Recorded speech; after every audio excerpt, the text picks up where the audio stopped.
Ma'am, unang-una kukumustahin ho namin na idiretso na ho natin ano hong basa nyo dun sa nangyari sa Senado nito mga nagdaang araw hanggang sa may putukan na nga po at nauwi po sa pag-alis o sinasabi ng iba pagtakas ni Senador Bato de la Rosa mula sa Senate premises, Ma'am Villamejor Mendoza. Sa akin, parang exciting ba yun? O meron tayong mga thriller o may mga drama, no? Pero seriously sa akin, yung mga nangyari from Monday to Thursday, nakakalungkot. Kasi parang nilalaro tayo, 'di ba? At saka parang ang nangyayari, yung democracy is in peril, no? Kasi parang dahil may numero sila, nagkaroon tayo ng change of leadership, dahil nasa posisyon na sila, ginawa nila yung institusyon na shield para protektahan ang kanilang interes. Lalo na yung interes na isang senador na aarestuhin sana, 'di ba? Kasi di ba under their protective custody pero bakit nakawala?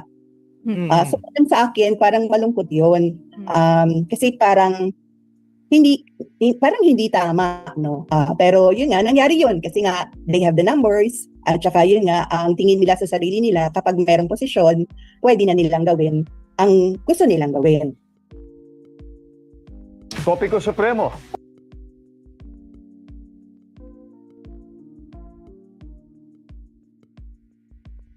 Or ang tawag po sa Senado ay last bastion of democracy. Sinasabi po nila na may 24 republics ang Senado. Ibig sabihin, on their own, independent of each other's minds, itong mga senador dati. Pero what changed? Bakit po tayo umabot na sa punto ngayon na tila parang team play na yung nangyayari sa Senado? Oo nga, nakakalungkot yun. No? Kasi last bastion of democracy and the August Hall of Congress. Siguro ang nangyari kasi iba-iba na yung composition ng ating Congress ngayon, di ba? Tapos parang naging mas prominente yung pagboto natin doon sa mga merong pangalan, merong alay, merong suporta at merong tunog.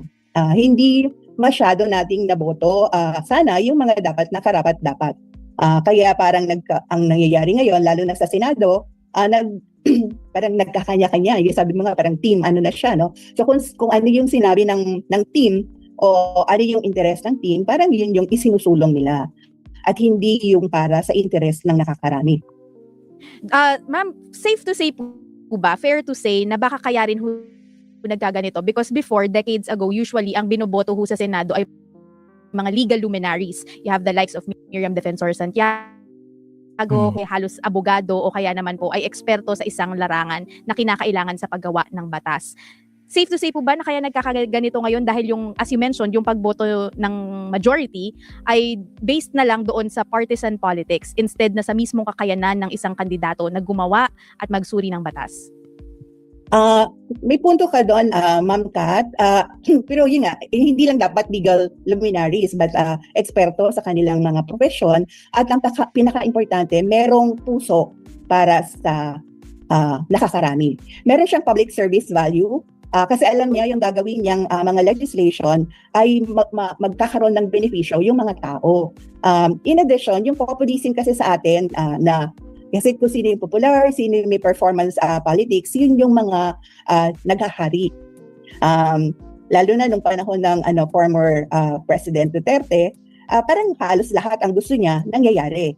Tapos parang hindi naman martial law, pero parang meron ganong fear ang mga tao na kapag yung sinabi niya ay hindi nasusunod, lagot sila, diba? So parang ganon. So nag-carry over sa panahon ng administrasyon ni President Bongbong. Pero yun nga, hindi na tayo nandoon sa regime na yun eh. Pero karamihan noong nasa Senado ay parang nandoon pa, naka-warp doon sa panahon na meron tayong populism. Oo. At yung nangyari nga ma'am nung May 13, May 13 tama, partner, yung palitan ng liderato. 11. 11. Yeah, Tapos 11. yung barilan. Barilan nga pala yung May 13, no? Nung May 11, ma'am, ano yung naging reaction niyo ma'am dahil parang game changer dito si si Senador De La Rosa yung pagdating niya. Ano ang naging reaction niyo na biglang nagkaroon ng kuwat na palitan nga itong si Tito Sen bilang Senate President? Game changer yung pagpunta niya. Pero kasi kasama naman siya doon sa minority, di ba? Ang talagang game changer doon, yung mga bumaliktad, di ba? Kasi talaga sinabihan siya, uy, magbobotohan tayo para magkaroon tayo ng 13, di ba? So talagang nag-fly siya kung saan man siya nanggaling. Mampapalitan na natin siya. pangalanan na natin siya. Oo, si Senator Bato, sabi nga ninyo, bato-bato sa langit. Talagang pumunta siya. Oo. Dahil sinabihan siya na, oy, mag-change of leadership para nga marami tayong isusulong na agenda. No? So pumunta siya. Pero yung change of leadership, ang game changer doon, yung mga bumaliktad. Ang unang bumaliktad doon ay si Senator Loren Legarda. Kasi di ba nasa majority siya. At Yes, meron yes, ng oo. usapan na transition to her in the next few months to be the Senate President. So ang ano niya, oy, meron ko, ganyan-ganyan. So siguro ako ang iboboto kasi may transition na. Oo. Tapos yung four alleged independent senators, yung dalawang magkapatid na Villar at dalawang magkapatid na Cayetano, pumunta na doon sa kaya nagkaroon tayo ng 13. So ang ano doon, bakit ba kayo nag-coup, 'di ba? So pag titingnan natin, marami kasing mga agam-agam doon sa report, the partial report ng Blue Ribbon Committee on the alleged scandal on the flood control projects. Maraming pinangalanan doon na, uy, kasama Isa pa kayo yun, doon. oo. Tapos nga, doon sa pag-analisa ng mga, yung di ba may certificate of expenditure and donation ba yun, doon sa COMELEC natin. Maraming nagsasabi na meron ding dalawa na kasama doon. Kasi di ba yung kay dating Senate President Chis Escudero at saka kay Senator Marcoleta. So yung apat na yun, merong parang pending na kaso na kapag hindi sila nasa majority, ay lagot sila, di ba? So parang doon, ano ba yung interest? Tapos diba, sabi nga ni Senator Robin, we are in the opposition and we oppose everything. So parang ano ba ang pagkakaalam nila doon sa kanilang mandato bilang senador ng bansa? Tapos nga, di ba talagang nila, dahil nakaambang na ang articles of impeachment at kasi nung umaga magboboto ka na doon sa House of Representatives, di ba? So parang, ay, naku, pigilan natin, di ba? Although sinasabi nila tuloy ang impeachment, di ba? Sabi ni Senate President Cayetano ngayon, tuloy ang impeachment sa bukas, di ba? Pero yun nga, andoon yung Supreme Court ruling na ang forthwith ay hindi ibig sabihin na agad-agad. At sinabi din ni Senator Cayetano, ang agad-agad is immediately, hindi forthwith. So parang magmumorong-moro na naman na tayo. So parang ang saya natin, euphoric tayo sa House of Representatives kasi after due process at hindi umattend si VP Sara, nakasulong pa rin yung articles of impeachment na sufficient in form and substance. So iaakyat na sa Senado bilang impeachment court. Pero yun nga, ayaw yata nilang gawin ang impeachment court. Pero yun nga, tignan natin kung ano mangyayari. Ako, I'm still hopeful na mangyayari at gagawin nila ang constitutional duty nila bilang impeachment court. Okay, ma'am, meron pong ugong na magkakaroon ulit di umano ng attempt to change the Senate leadership this coming week. Ngayon po, nakikita natin sa social media na mayroong iba't ibang pressure points. Una na dyan, yung mga kapag yung mga art cards o yung mga materials na lumalabas sa social media, ang pinupunto nila ay yung common denominator na tong 13 na bumoto. Majority sa kanila, as you mentioned earlier, either may pending na kaso o kaya naman ay may napipintong isang pang kaso. Gaano po kalaki itong ganitong klaseng optics para ma-motivate yung ilan dito sa mga bumoto kay Senator Alan Peter Cayetano na bumaliktad kung sakaling totoo man po yung mga napapabalita na another change in leadership sa Senado. At the same time, you also have the UP as well as Assumption College coming out with statements calling on their alumni sa Senado in particular to be more conscientious. And pangalanan na po natin, alam po ang Assumption alumna lang naman sa Senado ngayon ay si Senator Loren Legarda. Gaano po kalaki yung apekto nitong ganitong klaseng pressure points for them to consider voting for a new Senate President should that coup or that leadership happen in this coming week? Ang kasi doon, di ba, ang parang nababalita, mga 3 daw yung babalita, di ba? So kulang pa rin, di ba? Pero tingnan natin kung anong mangyayari. Pero yun nga, dun sa mga nangyayari at yung mga nare-report sa social media, parang kulang yun para makonsensya sila. Ano ba yun? Parang jaded na kasi parang nag-commit sila di ba, parang gano'n. Kahit na parang alingas nga sa social media na, bakit kayo naggaganyan?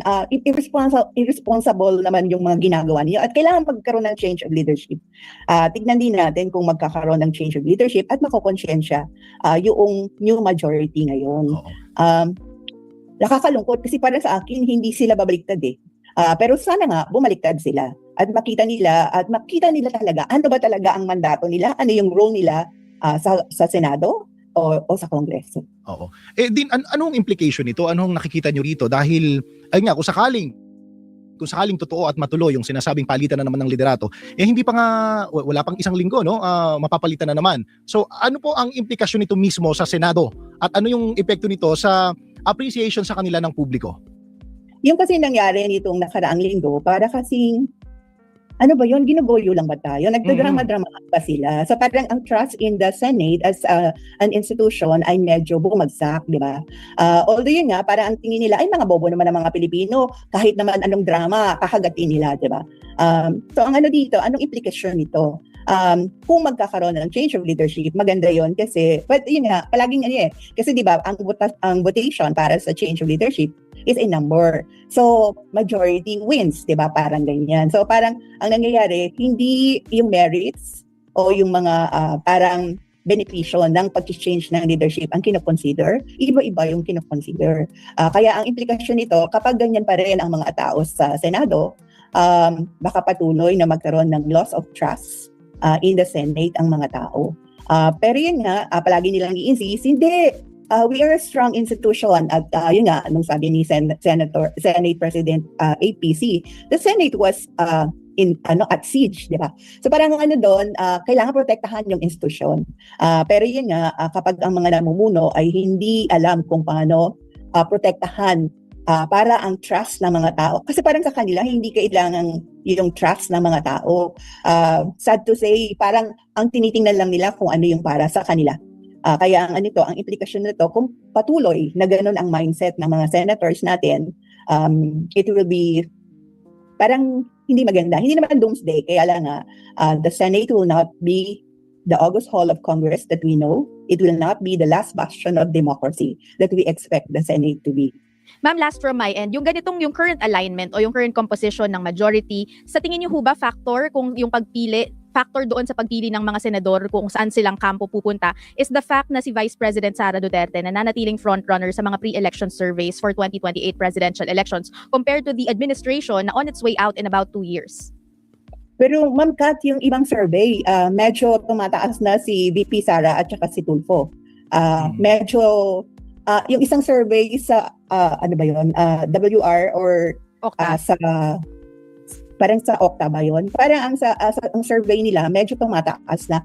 Dahil nga dito sa mga nangyayari at doon sa mga hearings sa Committee on Justice, na meron silang nakikita na yung substance in the articles of impeachment. So parang nito, 2 taon na lang ang BBM administration, si VP Sara pa ba ang mataas kasi ang posibilidad na at saka yun nga, di ba, ang natin, kapag una kang nagsabi na ikaw ay tatakbo, chances are, merong mangyayari para bumulusok ka pababa.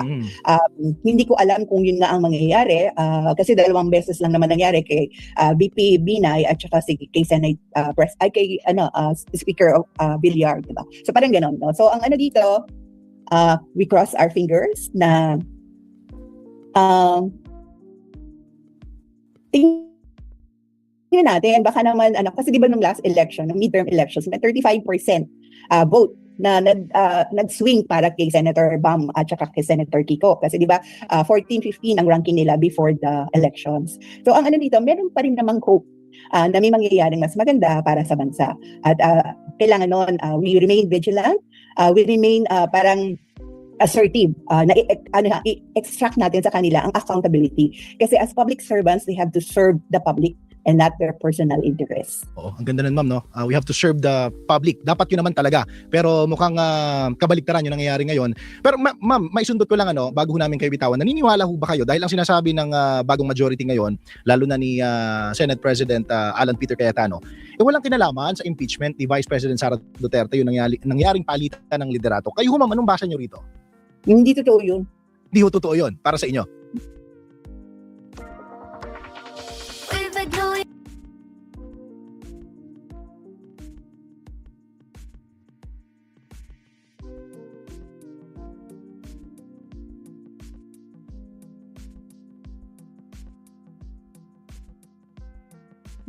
Oo, hindi totoo. Kahit anong sabihin nila, lalabas na mga supporters sila talaga ng Duterte, whether it's the father or the daughter. Oo, so para kasi sa side nila, hindi talagang ano na yan, planado na yan at nagkataon lang. Hindi sila, ang trabaho nila sa impeachment court. Based on the evidences, based on the merits of the articles of impeachment, mag-decide sila. Pero di ba yung mga nakakaraan na mga desisyon, lalo na doon sa Kongreso, nung nandoon si Congressman ng ngayon ay Senator Marcoleta, with regard to the franchise of ABS-CBN, di ba? Despite evidences, ano yung ginawa nila? Ni-railroad nila, di ba? Yung hindi pagbibigay ng franchise sa ABS-CBN. Tapos yung kay Senator Senate President ngayon, Alan Peter Cayetano, di ba siya pa nga ang nag-defend sa United Nations ng war against drugs ng Duterte administration kasi siya yung Secretary of Foreign Affairs at that time. Dahil after the one-year ban as vice presidential contender, siya yung in-appoint ni former President Duterte. So ang doon, tapos di ba sina Senator Robin, di ba parang palagi nilang sinasabi na, ako yung magiging parang sparing partner ni VP Sara kapag tumakbo siya sa 2028. So ang doon, their actions and their parang words speak more than yung sinasabi natin na they will do their. Kaya ang doon, sige, kung talagang they have to be true to their words. Gawin nila ang mandato nila bilang impeachment court dito sa naibigay na sa Senate na articles of impeachment. Maging responsable silang public servant. At wag nilang masyadong bigyan ng punto yung personal interest. Kasi they have to be above bar. Ang standard natin sa senador ay mas mataas kesa sa iba. So ang doon, gawin nilang dapat. Makonsyensya sila. Hindi naman ako si President Bongbong na mahiya naman kayo. Pero ang doon, makonsyensya sana sila. Hindi naman mahiya naman kayo, makonsensya naman kayo. Oo, makonsyensya naman sila para gawin nila ang dapat. Para umusbong ulit ang demokrasya, para maayos ang yung kumpiyansa natin sa mga institusyon ng gobyerno, para ang mga tao ay hindi manatiling nandun sa level ng ay nag-expect lang. Nandun sa level na ay totoo pala na meron tayong Senado na para sa bayan. Alright. Dean, marami pong salamat sa inyong oras at sa pagkakataon po na maibahagi ninyo ang inyong insights sa mga nangyari ngayon sa Senado at sa ating bansa. Thank you so much, ma'am, sa inyong oras. Hanggang sa muli po, wag ko kayong madadala, Dean. Okay. Salamat din at pasensya na dun sa medyo negative na assessment. Pero okay lang nyo yun. Karapatan nyo yan. Pero kailangan kasi yung ating virtuous impatience ay kasi talagang palaging ay okay lang yan, sige, maayos naman. Pero sana bilang bansa i-stop na natin yung pagbibigay natin ng parang explanation doon sa mga nangyayari. Ay, mangyayari yan kasi ganyan. Tingnan natin kung ano dapat ang mas maayos na trajectory para maging mas maayos ang bansa. Hindi magulo, hindi chaotic. Salamat. Ma'am, unang-una, kukumustahin ho namin na idiretso na ho natin ano hong basa nyo dun sa nangyari sa Senado nito mga nagdaang araw hanggang sa may putukan na nga po at nauwi po sa pag-alis o sinasabi ng iba pagtakas ni Senador Bato de la Rosa mula sa Senate premises, Ma'am Villamor Mendoza. Villamor Mendoza. Maria Villamor Mendoza. Din ng isang school ito malamang. Okay, salamat po, salamat. Naka-live si Attorney Enzo Recto ngayon. Sabi argumento ni Soljen Bernabe, durog ang motion ni Bato sa Supreme Court. Dito tayo. Talon tayo kay Attorney Enzo.